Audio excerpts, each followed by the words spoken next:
Grand jury meets to indict Conley. The Atlanta Constitution. Saturday, July 19, 1913. Call is issued after Solicitor General Hugh Dorsey had flatly refused request of Foreman. A call for the Fulton grand jury to meet at 10 o'clock Monday to take steps leading to the indictment of James Conley, the negro sweeper of the National Pencil Factory, who accuses Leo M. Frank, its superintendent, of the Mary Phagan murder, was issued yesterday by Foreman W.D. Beatie, after Solicitor General Hugh M. Dorsey had flatly refused the foreman's request to call the meeting. The move to indict Conley is wrong and should not be made, the solicitor told the grand jury foreman when discussing the matter with him, and the call which went out was over the head of the state's legal representative in Fulton County. Smith Attack's action representative of Conley declared in a statement which he issued Friday afternoon that the indictment of Conley would probably follow the meeting, and he also attacked the members of the grand jury for their action in taking this move against the advice of the solicitor. Solicitor Dorsey issued the following statement in regard to the meeting.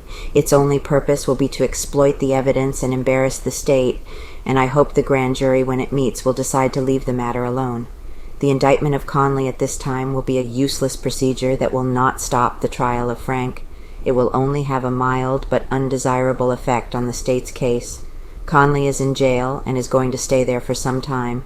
He is where the authorities can put their hands on him, and he can be indicted much more properly after the Frank case has been disposed of than before, and by the delay there is no danger of a miscarriage of justice.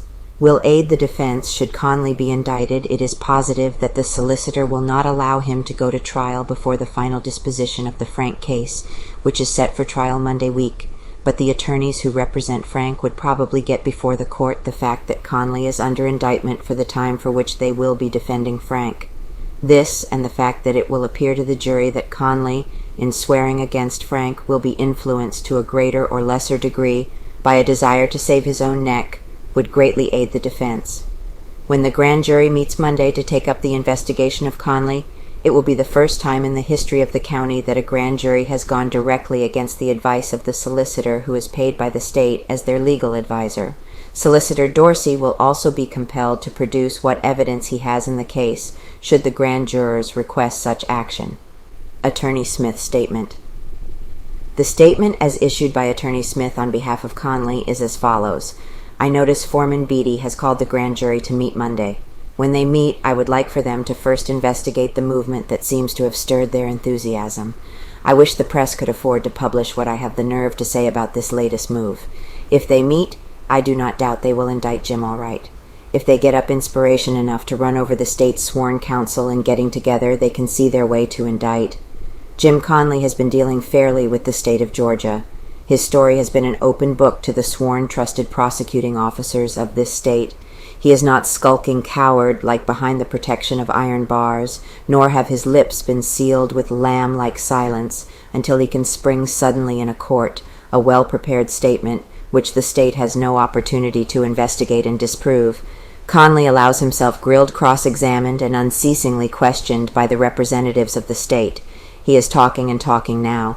Conley says to the state of Georgia, "Here is my story, investigate it, sift it, and prove it a lie if you can." What more could the grand jury ask? Conley is giving the state a square deal. Conley is remaining a voluntary prisoner, and no honest citizen doubts that he will be held to account for his part in this terrible tragedy. Better leave him alone. If the grand jury do not want to please Frank and his friends, if they do not want to help clear Frank, they had better leave this alone for the present. The good people of this county elected Hugh Dorsey as the Solicitor General.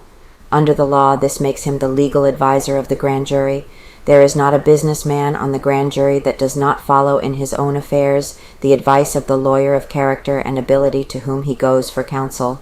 Let the grand jury do with the public business what they would do with their own matters. Follow the advice of the sworn representative of the good people of this county. Does the grand jury think their legal judgment or their personal integrity above that of our Solicitor General? Or do they doubt the professional or private character of Hugh Dorsey? The people of this county know that Dorsey is straight, that in this case he is fighting brains, money, and influence. I know that he is standing for what he thinks right, and with constant threats thrown at him that they will defeat him at the next election, and with every handicap thrown in his way, in the discharge of his duty in prosecuting a white man who has wealth and influence, It is the supreme test of a man's good character, and I glory in the fact that Hugh Dorsey has those high and honorable traits of his good father and mother that enables him to know the right and knowing the right to dare to do it. William M. Smith.